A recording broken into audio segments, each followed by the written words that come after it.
Zdravím všechny u tohoto videa. V dnešním videu se podíváme na to, jak stáhnout jakýkoliv operační systém a jak vytvořit instalační médium.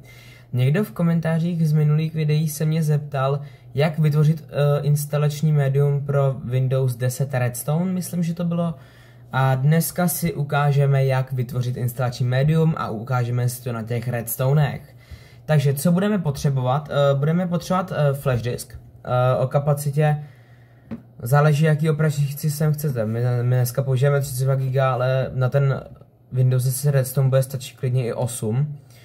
Budeme potřebovat připojení k internetu a budeme potřebovat program Rufus, který vlastně nám pomůže vytvořit to instalační médium. Tady už jsem si zvolil flashku, tu mám už naformátovanou. A teď sem dáme ISO soubor, takže dáme vybrat. Nás to hodí sem do souboru a tady máme ten Windows. A dáme spustit.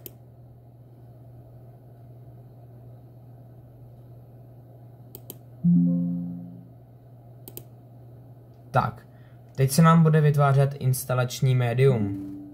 Ještě než se nám to stáhne, tak se podíváme na stránky, kde jsem všechno stáhnul.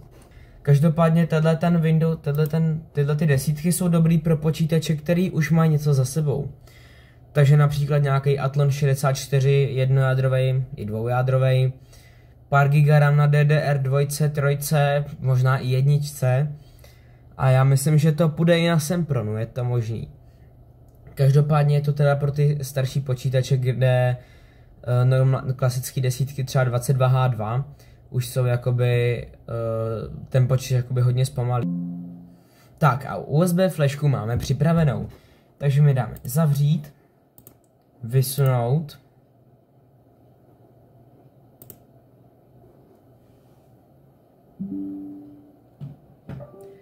a nyní si zkusíme operační systém nainstalovat.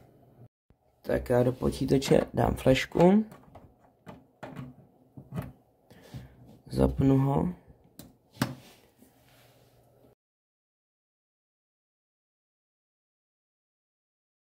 Dostal do boot menu. Takže teď si tady dám tu flashku.